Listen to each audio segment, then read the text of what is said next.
reprends cette phrase pour quelqu'un qui dormait. Toute famille qui a vécu une gloire et dont la gloire est citée de génération en génération est une famille qui avait eu un porteur de honte.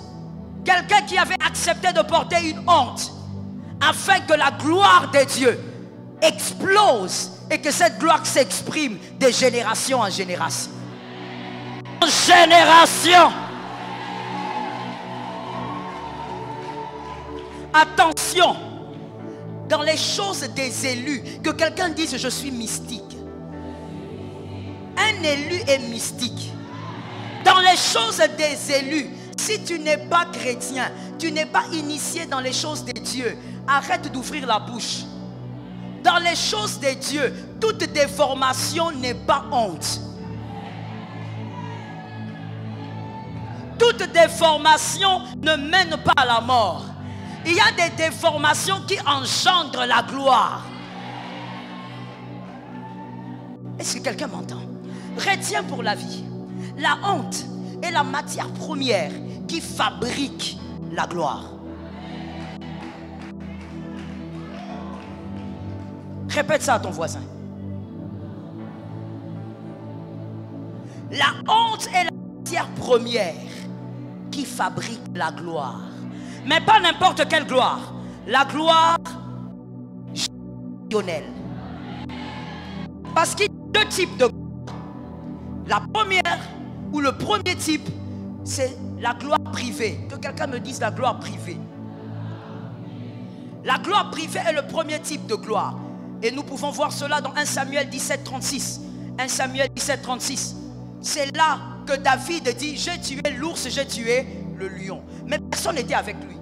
Il a tué ces deux choses-là seul. Et quand il était fier seul. Si on veut actualiser ou contextualiser aujourd'hui, on dirait que David, après avoir tué l'ours et le lion, il est allé dans sa chambre, il a célébré, il était seul. Ce sont les gloires privées. Dieu te fait du bien, mais les hommes ne savent pas. Dieu te célèbre, mais les hommes ne savent pas. Cette gloire sert à quoi? La gloire privée sert à faire grandir ta foi. La gloire privée sert à te rappeler que tout vient de Dieu. La gloire privée sert à te rappeler que tout ce que tu feras dans ta vie vient d'abord de Dieu. Ça, c'est la première gloire. La deuxième gloire maintenant, c'est la gloire générationnelle et la gloire publique. 1 Samuel 17, 51 à 54. 1 Samuel 17, 51 à 54. Ça, c'est la gloire publique. Dieu ne manifeste pas cette gloire pour toi. Que quelqu'un dise, c'est pas pour moi. Dieu manifeste cette gloire pour que les hommes sachent qu'il a toujours été avec toi.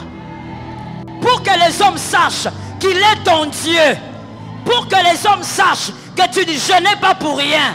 Que tu ne veillais pas pour rien. Que tu ne pries pas pour rien. C'est pour que les hommes reconnaissent que tu as un amoureux en secret. La gloire publique, Dieu la manifeste pour que les hommes sachent que dans le secret tu as un amoureux. L'amour de ta vie. Celui qui veille sur tes pas.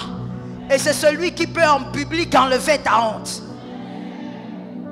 Et vous voyez, quand vous voulez vivre ce deuxième type de gloire, la gloire publique, la gloire qui est célébrée de génération en génération. Des enfants célèbrent la gloire, des petits-enfants célèbrent, des arrière-petits-enfants. Ils célèbrent la gloire. Et donc, cette gloire a pour moule, cette gloire générationnelle a pour moule la honte. Et cette moule a pour four l'humiliation. C'est par cette moule et par ce four que vont sortir la gloire générationnelle.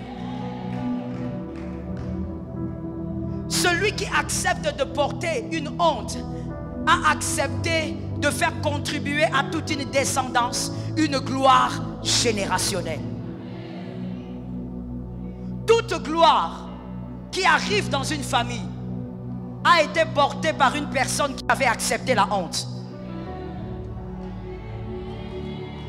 Je suis d'accord avec toi. quand tu dis Amen, tu te connectes à quelque chose. Je reprends cette phrase pour quelqu'un qui dormait. Toute famille qui a vécu une gloire et dont la gloire est citée de génération en génération est une famille qui avait eu un porteur de honte.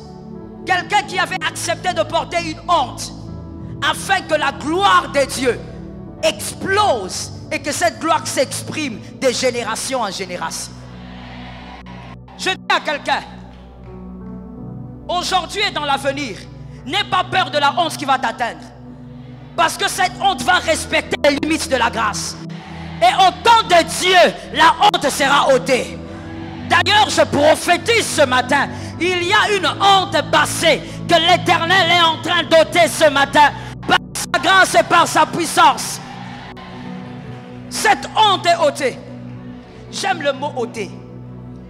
Ôter peut aussi vouloir dire extirper. C'est-à-dire, on n'arrache pas la honte, on arrache la racine de la honte. Et quand on arrache la racine, l'arbre ne peut plus repousser. Chers frères et sœurs bien-aimés, Dieu est un Dieu qui ôte la honte et transforme nos vies en une gloire générationnelle. Il est vrai que nous avons tous traversé des moments de honte, des moments où nos erreurs et nos faiblesses semblaient nous définir. Mais je suis ici pour vous dire que notre Dieu est plus grand que nos erreurs et nos regrets. En Christ, nous trouvons la rédemption et la libération de toute honte. Dans Ésaïe 61 verset 7, la parole de Dieu nous assure, au lieu de la honte qui était la vôtre, vous recevrez une double part. Au lieu de l'humiliation, ils seront dans la joie de leur héritage, ils posséderont le double dans leur pays, et leur joie sera éternelle. Cela signifie que lorsque nous nous tournons vers Dieu et que nous acceptons son pardon, il enlève notre honte et nous donne une double portion de gloire et de joie. Mais ce n'est pas tout. Notre Dieu est un Dieu qui pense à l'avenir, aux générations à venir. Lorsque nous laissons Dieu travailler en nous et que nous vivons selon ses principes, notre vie devient un témoignage puissant pour ceux qui nous entourent et pour les générations futures. Nous devenons des canaux de la gloire de Dieu, répandant son amour et son pardon là où nous allons. Dieu est avec vous à chaque étape du chemin. Lorsque nous nous repentons sincèrement, il efface notre honte et nous donne un nouvel héritage de gloire et de bénédiction. Marchez dans l'assurance que Dieu est en train de faire quelque chose de puissant en vous et à travers vous, pour impacter positivement les générations futures. Que nos vies deviennent des témoignages vivants de la grâce et de la puissance de Dieu. Puissions-nous être des instruments de sa gloire générationnelle, transformant la honte en une histoire de rédemption et d'espoir. Que Dieu vous bénisse abondamment.